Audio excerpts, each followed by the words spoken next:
Good evening, everybody. Introduce myself. I'm the moderator today. My name is Tommy Borscheid. I am a musician. I work in the music business, but I'm also a Jiu-Jitero, which is somebody that trains Jiu-Jitsu. One of the reasons I'm moderating today. And I am our star's husband. You may notice that we share the last name, same last name. So I'd like to introduce you to the person we're going to be talking to today, Kaz Borscheid. Kaz is a certified personal trainer, nutrition, and holistic health coach. She's the founder of Sweat Equity Wellness. She's won a lot of championships, but as brown belt, she is 2 times Masters World Champion, Pan American Gi and No Gi Champion, and Masters North America Champion. She finished the 24-25 season, 2024-2025, ranked #1 in her brown belt division. So she is ranked #1 in the world. I couldn't be more proud. So, hi, Kaz. Hello. How are you doing today? I'm doing great, thanks. Hope Ex- everybody else is too. I say this as though I didn't talk to you just 10 minutes ago in person. All right. So I think we should start with your background because it's interesting for an American and unusual. Tell me about your parents, where they met, and where you were born and where you spent your time as a kid. All right. Well, my father is the American, and he went to Southeast Asia to work in the oil industry. And that's where he met my mother. So my mom's Chinese. She's from Singapore. And after they met, and I was going to be born, my dad actually had my mom fly to the US so I could be born in America to be American. But we quickly left there, and I was raised in Singapore, England, Scotland, Indonesia, uh, in the US. And we Excellent. traveled around a lot too. When when you were living overseas as you were growing up, where did you live predominantly? Was it Scotland and England? Mostly, I would say, I mean, not I mean, Scotland and England together, yes. And then the US a little bit together, yes. And then Singapore during the summers. Yeah, very nice. How old were you when you moved back to the US? 12, 11, 12. Oh, wow. That Been must here have a been long time. quite a culture shock coming from London to the US.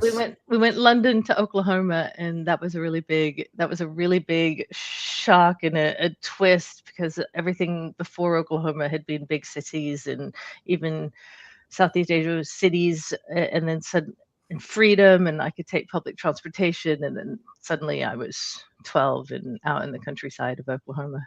Yeah, Oklahoma's very different. You're living in the country, Yes, and the school systems and the culture must have been extremely different. it was very different. I was actually quite ahead of where they were in Oklahoma, but I did get a lot of other things from that. We got a three-wheeler and learned how to traipse around the countryside, so that was interesting. And your dad let you drive the car around the driveway. Yes. Compensation. Yeah, absolutely. Where did you go to college? Well, I went to college partly in Texas at Southwestern University, and then I left and went to Singapore.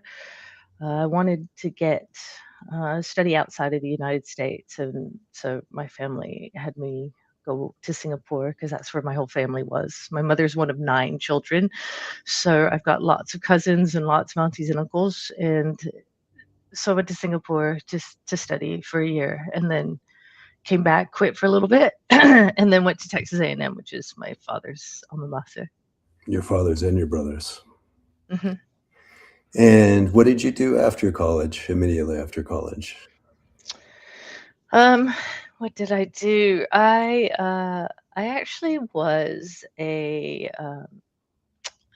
really wanted to be in the music industry, so I worked with a lot of bands at the time, and somebody had said to me, "Did you know you're a pretty good music publicist?" And I had never thought of that as a career. As an Asian, I was either supposed to be a doctor or a lawyer or something, and so it was like very much law for my family, and a piano player on the side, and um, I I was just trying to fulfill that that expectation of going into international law, and it never felt right for me. And then somebody said, "Hey, you're really good at publicizing our band every time it plays. Uh, Have you thought about that?" So I ended up doing promotion for bands and being a manager just right out of college, and bartending to make money. And during that time, because it relates, were you doing different sports I before was you went a to martial I was arts? I was a rock climber, and I did Muay Thai. Yeah, very nice. And then, Yeah, and yoga before it was super popular. It was just me and an old Indian guy in a basement. well, we call jujitsu sometimes murder yoga, so that tracks. Um, and then you switched careers again, right? You made a big move across the country and switched careers one more time.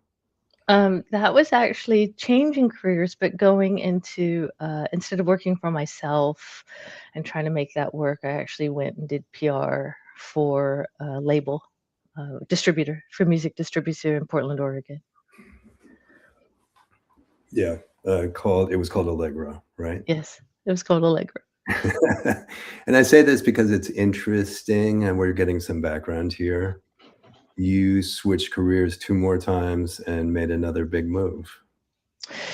I, well, I don't know. I'm always trying to figure out what's the next thing, or like how do I keep improving upon what I'm doing. And uh, I decided to go back into an independent situation. I wasn't doing all that well in a corporate environment. It was very, very We'll strict back and up just a little bit. yeah. We'll get to that. I think it's interesting that you were in 2 pretty corporate jobs that were extremely stable and paid well, and you made Right. Well, I yeah. mean, I went music publicist wise. Like I switched careers after I didn't really switch. I just started doing PR independently again, which led to my working with an advertising agency to do Mhm, that, or a production company that did music videos and advertising, and I did PR for them, which mhm. then led to working in an advertising agency, which brought me into New York City. Yeah, absolutely. And it was a difficult but relatively stable business at the time, especially when you were in Portland. It was, yeah, and it was Go ahead. with And then you landed in arts marketing from there eventually, which is also a very stable, well-paying career.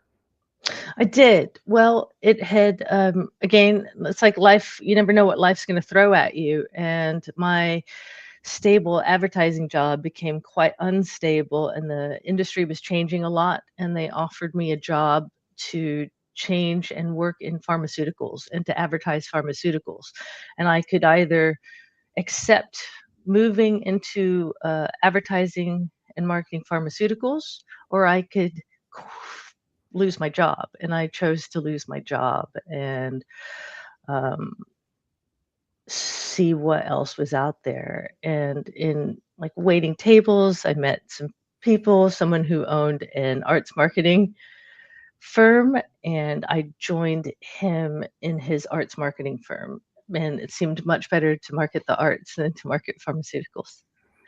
Yeah, so interesting. I say all this because, as we get into talking about jujitsu for everyone here, there's a theme here where there's a tremendous amount of courage and the ability to change one's life. And you did that. You reinvented yourself a number of times with success, which is really impressive. I think it's just about staying open, and I think because I was raised in a way that felt like I was pigeonholed or something all the time into what I was supposed to do, it already was a little bit of a leap to defy expectations from my family and start to carve my own place in the world and figure out what that place was. And I think it also took a lot of trial and error to figure out where I should be and how I should use the skill sets that I've got. So right now, I want to go to 2013 and start talking a little bit about the sport of Brazilian Jiu-Jitsu that we love so much. But before we get into your beginnings in that, can you give us a little background on Jiu-Jitsu, its history, and I'm sure I won't be able to help myself but chime in, and how it differs from other martial arts? Um, well, Jiu-Jitsu, and specifically Brazilian Jiu-Jitsu, is a ground grappling art that really emphasizes being able to, like a small person can go against a larger person, that there is where traditional jujitsu had a lot of self-defense elements and wrist locks and joint locks and things like that. When it came into Brazil, they the Gracies took this system and turned it, like, they systemized it into their own. I'm struggling here a little bit, but they systemized it and made it a lot more of a ground grappling art, where size was a big factor in this, that you didn't have to, you could be any size and it fit for you. And then, Helio Gracie he is renowned for doing this art well into his 80s and being able to not be submitted by people older, or like younger than him. Yeah, absolutely. I mean, as the lore goes, they were demonstrating jiu-jitsu in Brazil, and as Kaz said, the Gracie family took to it. Carlos was bigger, so he was able to do it in a more traditional way. I'm sure the Russians are really familiar with jiu-jitsu, but also familiar with judo and sambo, where a lot of it is standing and throws, and the ground game is a little bit just a part of it. And the lore is that Helio was much smaller, so he was the first one to adapt it for the ground. And the rest, as they say, is history. When they came to the UFC in the US in the early 90s and the 90s, nobody had seen anything like it. There was catch wrestling, there was judo, there was other things, but it's been really popularized here ever since. Excellent. So it's 2013, and you're stepping into basically a mixed martial arts gym, but specifically for the purpose of training jiu-jitsu. You've never done it before. What brought you there? You. And why? What about that thing? You said that I would really love it. That, at the time I was practicing Hapkido, and that's a Korean martial art that's a little bit of judo, a little bit of taekwondo, uh, with a tiny little bit of like wrestling or groundwork, jujitsu, but more Japanese style. And then you had gone to this jujitsu class and you kept saying to me, "You have to do this. You're going to really like it. You have to do this. You're going to really like it." And um, I finally decided to try it, just because why not? Why not just try it? So I did. Uh, I went to a seminar. It was the best thing I'd ever done in my life. It was so hard and so interesting, and combined technical prowess with athleticism a little bit, but also there's a little meditation to it and flow, and it really is just everything. And so here we are, 13 years later. Yeah, absolutely. Describe a typical class structure.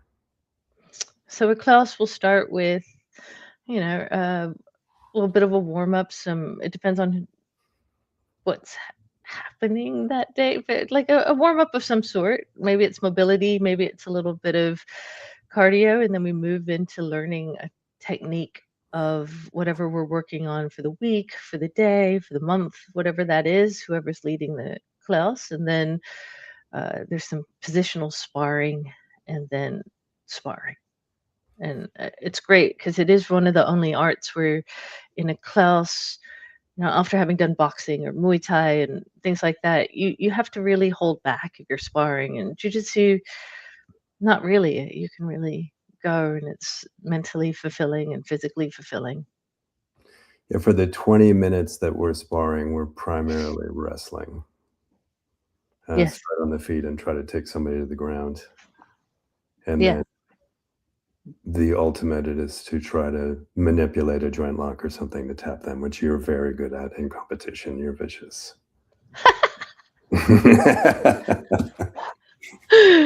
So It's just in me. it is just in you. You're so sweet and you're so cruel during competition. You've made people cry. Not on purpose. You've never made me cry. Almost once when we were Not on training. purpose. Okay.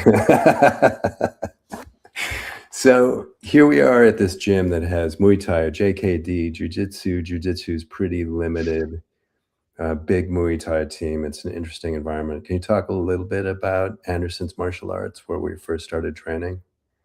One, it had everything. So it was great to train in all the martial arts. The leader is he trained under Dan Inosanto. He's very knowledgeable. And they also had kettlebells. So there was a lot happening at that place, and we got to try and do a lot of different things. I liked Muay Thai.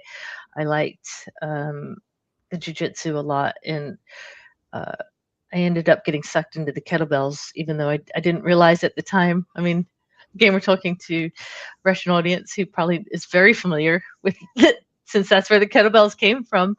But I learned a lot from the Andersons. They put me into Dasha, who was Anderson. She actually was really influential in my adding the kettlebell training and teaching onto it. The only challenge I really had there was that I knew from the moment that I started training jiu-jitsu, and I knew from the moment that I learned that there were competitions, that I wanted to be a competitor. And they didn't make me feel like I could be one. They said I was too old. I was 41. I was 41 when I walked into that jiu-jitsu gym. And most people don't think that you can start a new sport like that at 41, let alone be a competitor. But it was something that I really wanted to do, and that got pushed aside a little bit. Absolutely. I'll add that Dan Anderson, too, is one of the best martial artists we've ever met. He's incredible and incredibly well-rounded. But it was a very youth-centric gym, and competition was really focused on athleticism. They had a really incredible Muay Thai team. So But yes, I think taking me seriously that I wanted to be a world-class competitor, I think in the scheme of how people judge that, I think most people would be like, a world-class competitor, you're 41, it's too late for that. And absolutely. And what did when you went to Dan, because of the attitudes in the gym, and you said, I want to win Masters Worlds, is what you told him. What did he say? Or how was it received? It's probably more. I think he wasn't super specific. No, I think it was just not like, it was just like, that's not going to happen, or you're not, that's not going to happen. And it felt frustrating, but again, like it's not. I always thought, well, I'll just keep trying, or I'll keep doing, and we'll figure it out, and I'll prove that I can do this. We were there a long time. Yeah, absolutely.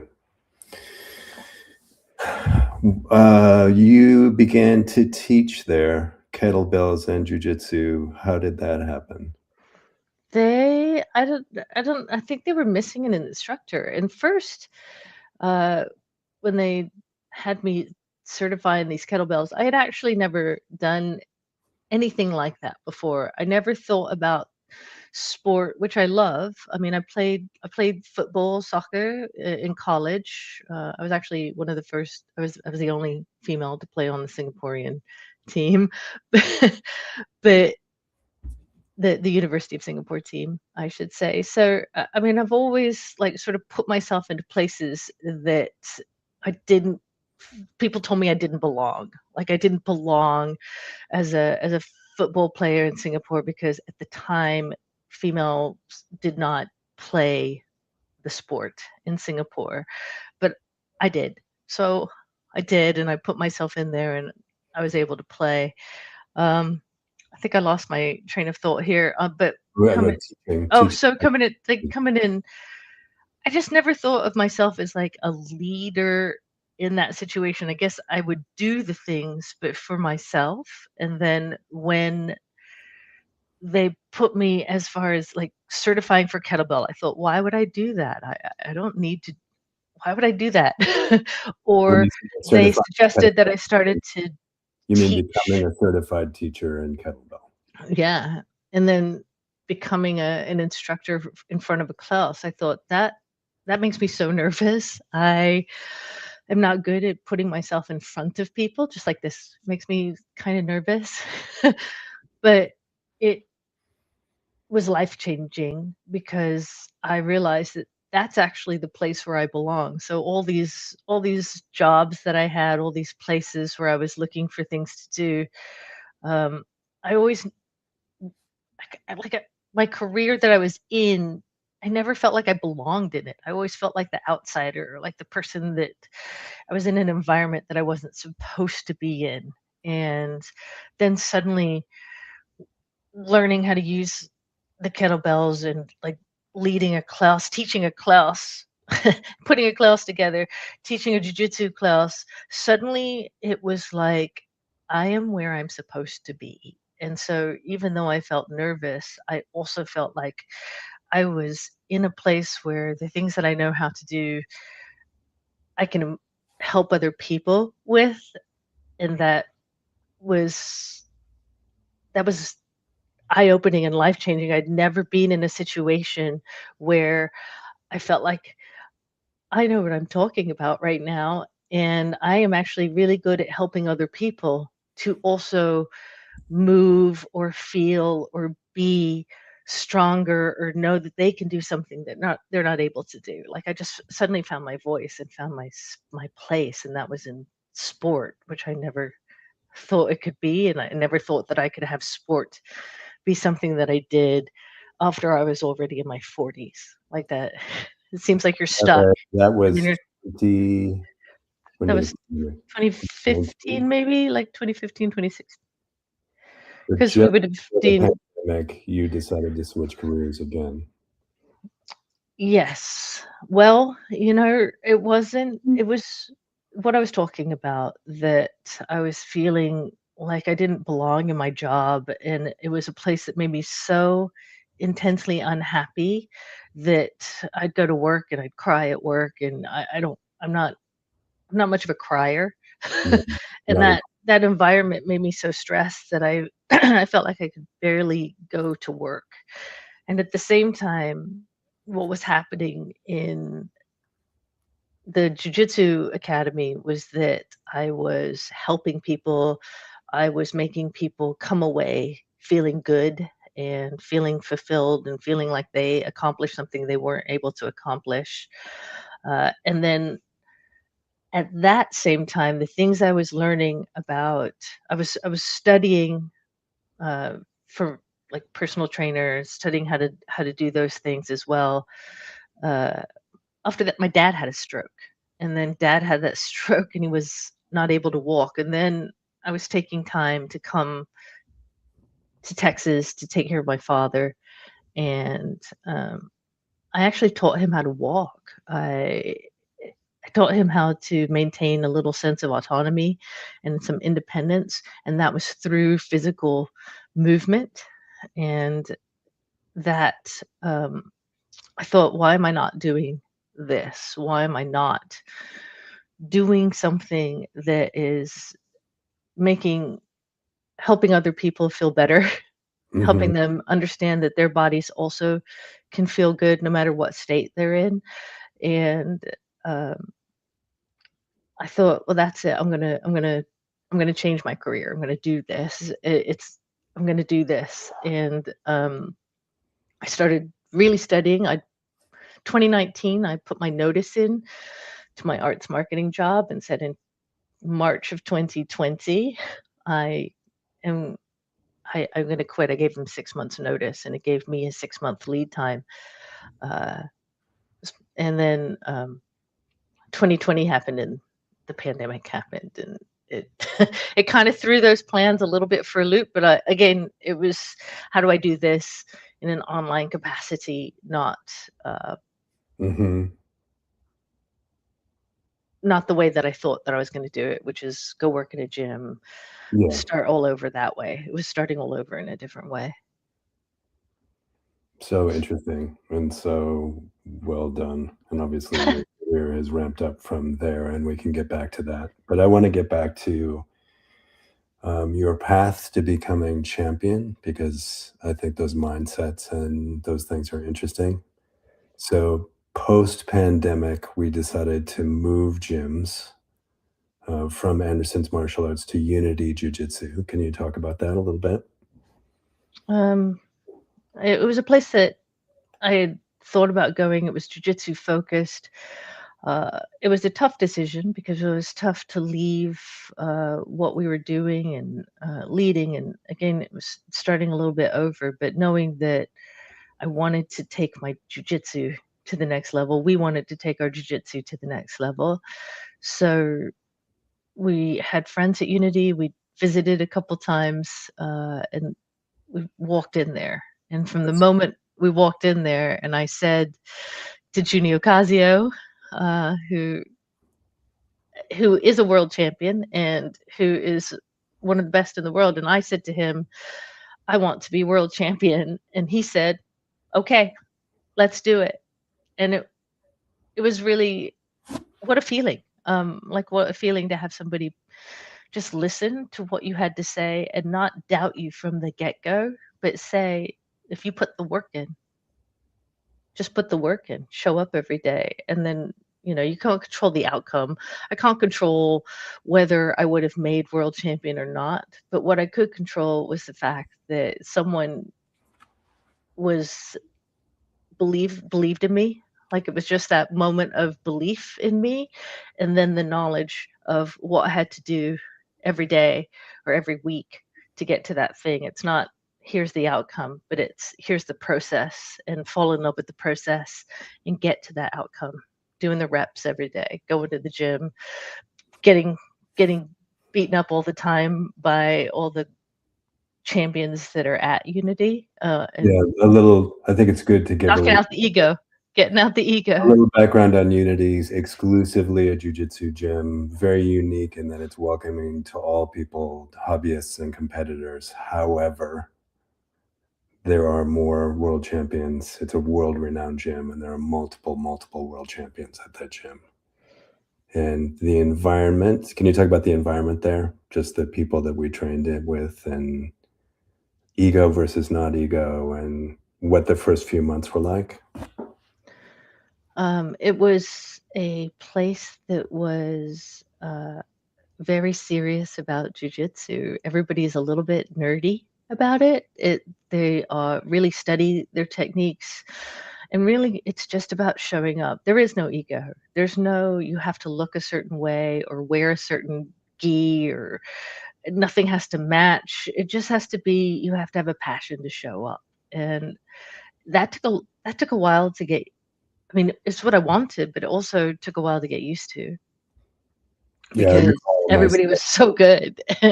everybody is so good there. The first few months were just felt like it was fun, but it was a rut. Yeah. And Plus, it we was a little bit different because it was like the tail end of the pandemic, and so we were in those pandemic training circles where we yeah, couldn't for sure. actually. Yeah. I meant more after pandemic, Oh, yeah. when we were back in the groove. Yeah, All it right, was so hard. now I guess you won your first world title at purple belt, right? Yes, after that year, that that year, 1 year later, after I said I wanted to do it, and we walked into Unity, I did win. Can you compete a lot and you compete in big competitions. Can you describe the lead up to a tournament like that? What are you doing to prepare? And you said just showing up and doing the work, but in detail, what does that look like? It is putting a training schedule together of what I need to accomplish before I go. So I might start 6 months before a major, 3 months before a major, where I just make a plan for how I need to ramp up. Most of the time, I spend pretty ready to go. Like I don't train necessarily more during competition phases. I just alter how I train. So I might be I'm more focused on my A game, for example, and knowing what that is and knowing what I'm trying to accomplish at the competition. Um, Can you explain A game versus B game or C game? A game are like my tried and true techniques that I know are going to work. Like I know that I like to take the back. I know that I like to choke. I know that there's particular things, and so I will focus on how do I get there from every single position that I'm in? How do I not lose in the takedown? Or like if I do get taken down, how do I pop back up? And what are my tried and true techniques? And I focus on making those as focus on the timing, focus on the ability to do that as much as possible versus trying new things. So where my game wants to expand in the off season, like right now we're in an off season, so I work on expanding my knowledge, expanding my game, trying things that I'm not good at and I don't know how to do. Now's the time to do that. But when it's competition time, it's time to lock in. And so I might start to hone what I want to do for a particular competition, where some holes are, some things that might not have gone badly. I might study some tape and then focus on those specific things over and over and over and over again. I may or may not get them in the competition, but at least I've drilled them to the point of it's in my body and I know it. And then 6 weeks prior to the competition, I start to really ramp that up. And then in the last 3 weeks, then it really becomes focusing on some positional training, some competition specific training, getting my heart rate moving, getting the reaction time, like ramping that up and dialing in my food. Say I need to drop a couple of water weight pounds, things like that. That'll start the 10 days prior. Of most of the people in our circle, you are very good, in my opinion, at the day of the competition and of getting yourself in the right mindset. A lot of us, myself included, struggle with anxiety, which we all do. It's part of it. You're going to go fight 1 to 5 people that you've never fought before in front of an audience, but you seem to really thrive in it and have a good time with it. How do you put yourself in that mindset the day of the competition and right when you're going to walk out? How do you do that?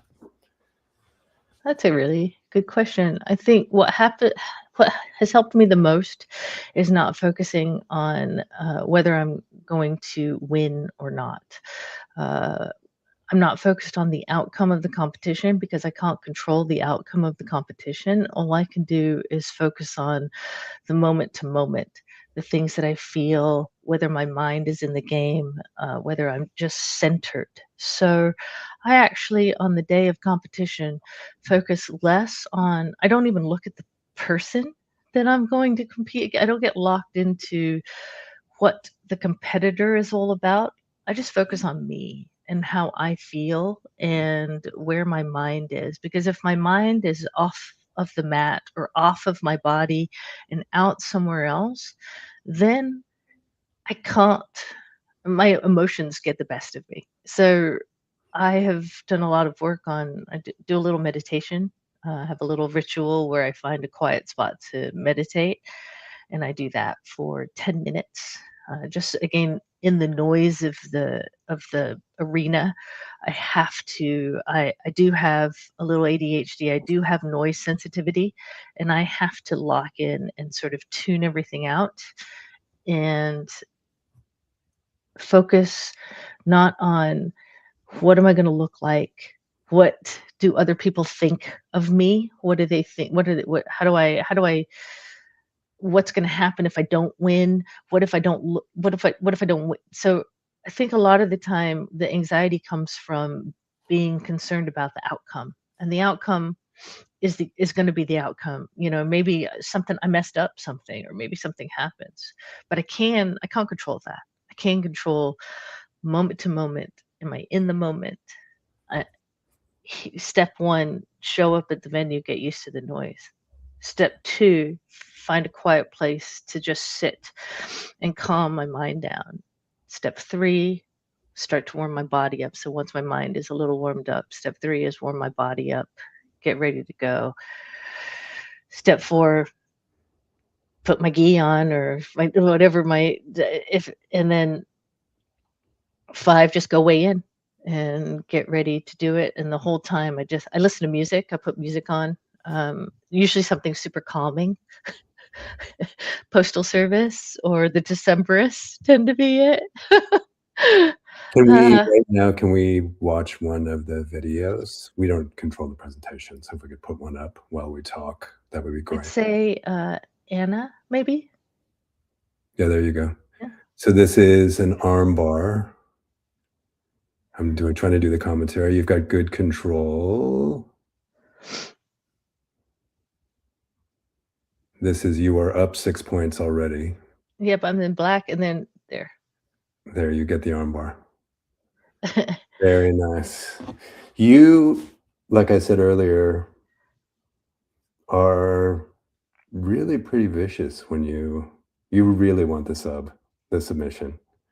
I do. A lot of people will win on points and hold for points, but I've seen you a ton of times risk just a little bit, not too much, but to get the submission. And I want to definitively win. You want to definitively win. That's so true. That's so true. And you're so sweet in real life. Really, you're vicious when you compete. And I think that's interesting. That's an interesting mindset. It's one that I struggle with when I'm rolling, is being more cruel. I'm not cruel. I don't think it's cruel. I don't think it's cruelty. I think it's just I personally, it has nothing to do with the other person. It has nothing to do with anything but my personal desire to do my best. And so it is, what is the best that I can do? Yeah, that's interesting. Can we put up the rankings really quick, this year's rankings? By how many points? 100 and change, you were the number one in the division. And that was your goal last year. More than winning a tournament or 3 big tournaments, you wanted to win as many. I wanted to win. I actually was going for number one in my division, which is lightweight Masters 5 brown belt, and I actually ended up number one overall. So this is what I'm saying. Like, it's like I can't control the outcome. I was going for just being the number one. I was close. Last, I think I was number two when I made this goal last year to be number one, and I ended up very surprisingly being number one overall, like of all the divisions.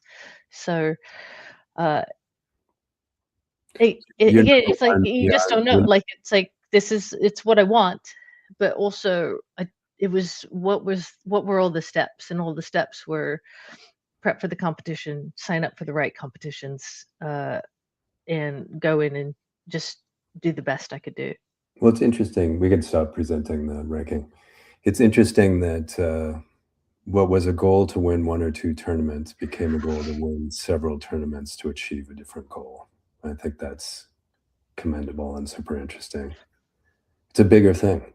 It was in the description, so I think a good question is, how does this discipline and these things That's what I was just going to ask. The question just came up from Tessa.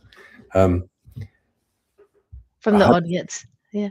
how does this affect life outside the gym? How does this discipline and these things, how does it affect your life? And what rules do you carry in your everyday life that you've taken from the training and competing?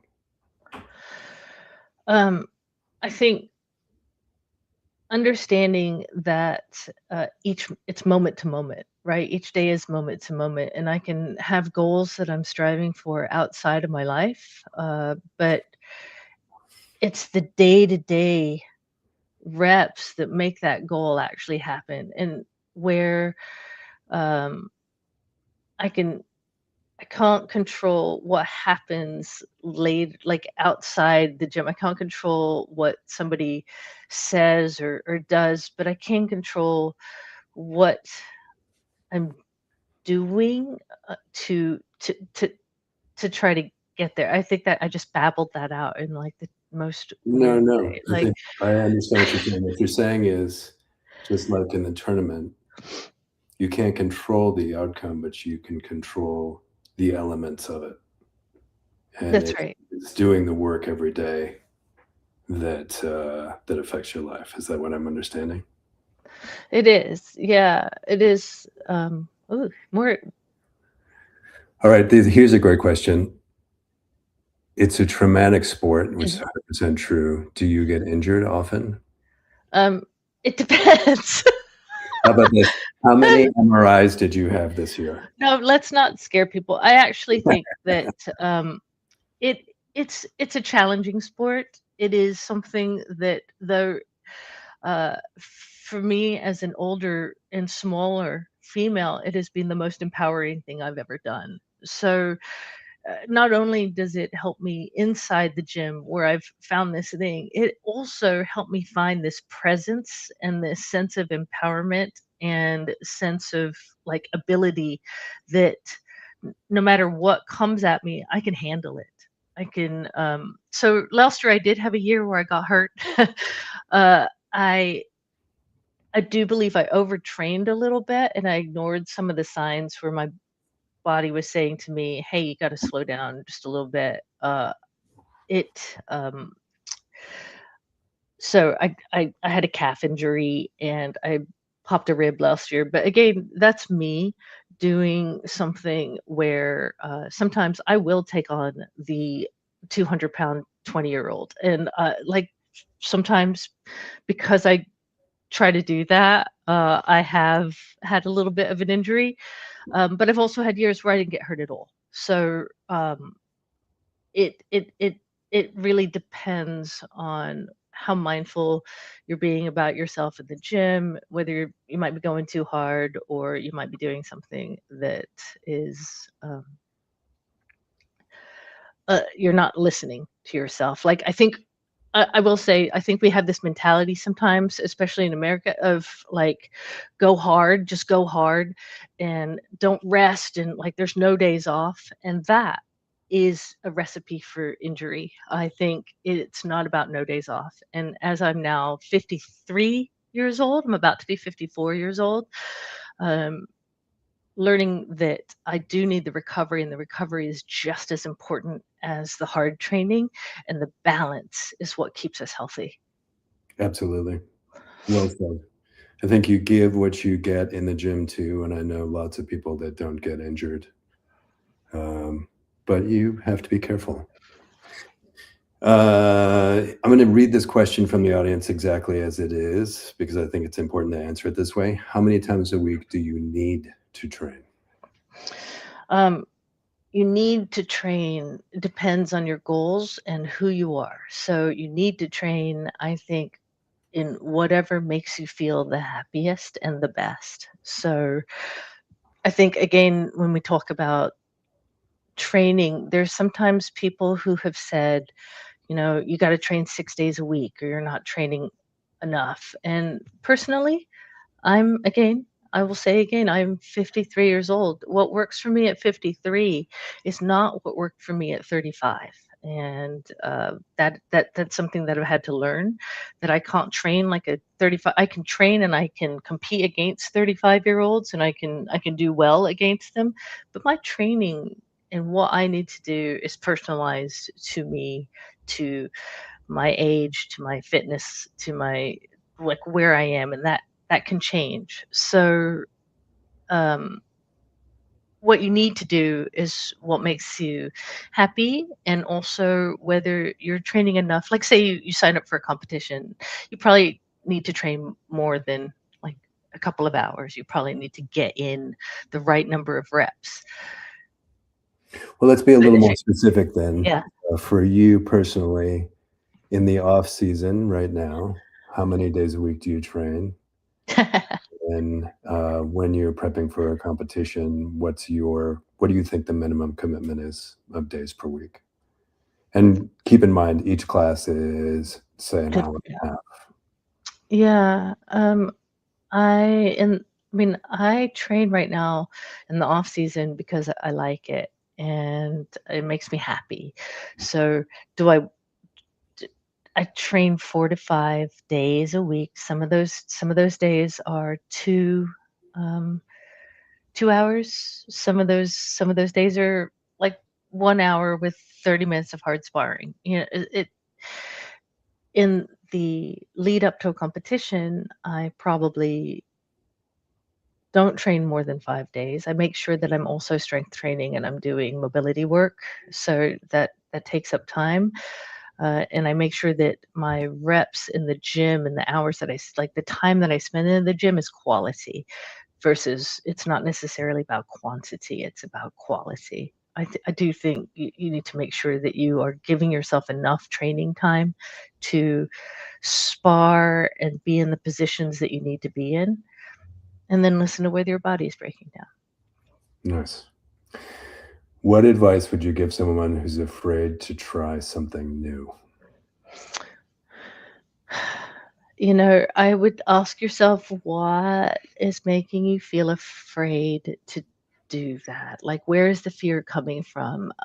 Sometimes the fear comes from ego, and it comes from a place of being afraid what other people are going to think about. And there's definitely places where I was afraid to do something. I will say I'm afraid to be on social media because I'm afraid of how people are going to judge me. And I I think when we take our ego out of it and we take aside the judgment of what we're afraid other people are going to think or do or think about us when we're doing it, then um, that takes a lot of the fear out of it, because it's about being vulnerable and putting yourself in a place where this is how we grow, right? We put ourselves in a place where we're vulnerable, and that's the only place to get better at something, is to not know how to do it and then try it and fail at it. We fail at the thing. We're not necessarily going to be good at it the first time, and it's okay to fail, and then keep going, keep trying. Like, to get to world champion, I did not lose. I lost. I lost in the gym. I lost to people that were younger than me or like more athletic than me, but that did not mean that I was going to lose at the end of the day. So I think being vulnerable, trying, just putting yourself in a place where you're not the best at it again, we get so much growth out of it. I hope that's helpful. That's very helpful. What surprised you the most about jujitsu? Huh. Um, what surprised me the most?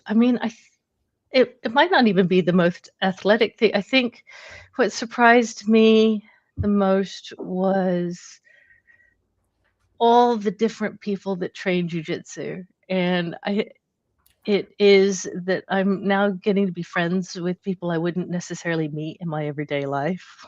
Like, that we come from all walks of life, and we're exposed to so many different types of people and so many opinions, and it's the one place especially here sometimes right now, it's the place where you can not necessarily agree mentally or like with somebody's opinions, but you can still agree on jujitsu, and it creates conversation and it creates understanding.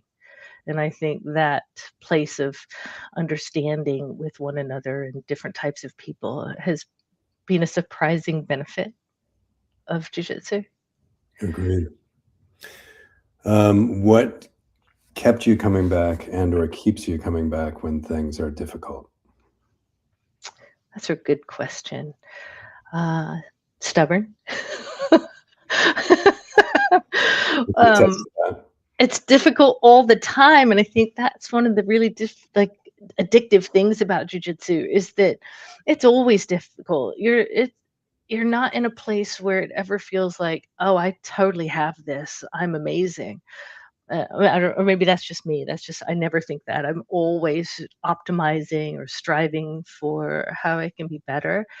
Um, so I think what keeps me coming back is that jujitsu is this place where you just can never know everything. And I think it fits with my desire to keep learning and keep growing. Um, and if something goes wrong, went wrong, like I got submitted or like I didn't do a very good job in a movement or whatever, I want to go figure out why. And I want to figure out it's like chess with your body. So I just want to keep trying. I was going to ask a similar question to this next one about ageism, but this question is, for how much longer do you see yourself practicing jujitsu? I Your want to do it for the rest of my life. For as long as I can be healthy, I want to be doing it. And I think about it a lot because I think about, is there a place at the time or a time at the gym when people are going to just look at me as the old lady doing jujitsu? Right now, I'm in a place where uh, my pride is that they don't treat me like the old lady, or they don't treat the 20-year-olds don't treat me any differently. They roll just as hard with me, or they keep pushing me. Um, and and I Shane, think about a lot about what happens when I'm 70, and I can't necessarily do it, but I mean, I can do it, but I'm not to the same degree that I'm doing it at 50. You know, it's going to change. And what does that look like? But I think, again, now I'm just worried about the future and what that's going to, and I don't know what that's going to look like. So I see myself we talked practicing until the end of my days. absolutely. Helio was in his 80s. We talked a lot about the other gyms, but I think it's worth saying these days we train at Torres Jiu-Jitsu in Spring, Texas. We live in Texas. It's an incredible community. Mike Torres is about among the most technical I've ever met. And you spent this entire year leading up to competition training under them. I just wanted to That's say how true. amazing they are. Yes. Do you feel like you face ageism in the gym now? Not yet. I do not. I think it's for me, continuing to practice, not letting my ego get in the way of, because I do want to be the best, but I'm not always going to be able to beat someone who's 25 years old. It's like if they're the same belt as me, if they've been training for as long as me. I mean, there's a 17-year-old right now who's just incredible, and I'm going to be a higher ranked person. We're going to get our black belt soon. And like, there is an element of what will happen when I'm the black belt that people tap. But um, I just, I don't get that now. And I hope that we create I think Torres Jiu Jitsu and Unity are both places that accept your age and don't diminish you on the basis of that. And I'm not going to diminish myself. And so it's also being a leader for the people in the gym who are getting to be 30, 40 years old, who are saying, I'm old and I can't do something. And I like to think about what we're still able to do, and um, just keep being as mobile as possible and keep being as strong as possible, and it's really motivating. I love that the 35-year-olds call themselves old. Cracks me up. Um, I guess let's talk. We have Do we have about it's 5 5 minutes. minutes. Are there Um, any other questions? Not yet. So we can make final call out for some questions. But what does the future look like for you? What is like what's your plan for the next 2 years? Um, I want to keep being a person that helps other people see what they're able to do, that uh, they're not limited by the stories that are in our own heads. And so, like, my big philosophy is like, y- what can I do versus what can't I do, and let's keep focusing on those bright spots. So I hope that I can keep growing my business and helping other people to see um, what they're capable of doing too within their own bodies, not what somebody else wants them to be, but help them find what they want for themselves. Final question. Final question. Off the mat, you come across as very kind and gentle, so true. But in competition, you clearly switch into a very fierce mode. Were you aware of that competitive side before jiu-jitsu, or did the sport reveal it to you? Oh, I'm a competitor. You're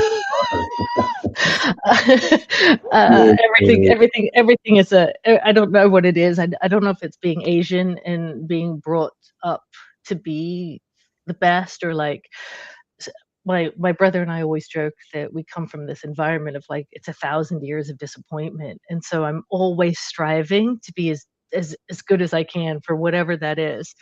Uh, so I'm competitive, not in a put somebody down kind of way, but just in a competitive with myself. How am I supposed to be the best? I How watch but you, like, win at push-ups. jujitsu has like made it so that uh, I have a good outlet for it and it goes somewhere. I've watched you compete in the silliest things, bear crawls, warm-ups, push-ups. Like, you have to be number 1 at everything, pretty much. Or like the best I can In a be. good way, in a good way.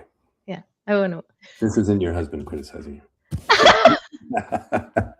Well, we've had our final question. We talked about the future. Kaz, thank you very much for your insight. Oh man, thank you everybody for tuning in for these great questions. These are really great. This was me outside my comfort zone a little bit, so I hope that it was helpful and informative. Thanks to the FCE for having us, for inviting me to come and do this talk. I really appreciate all of you. Yeah, thank you all so much. We are 2 Americans that have been to Russia. We really appreciate you, and thanks for having us here today.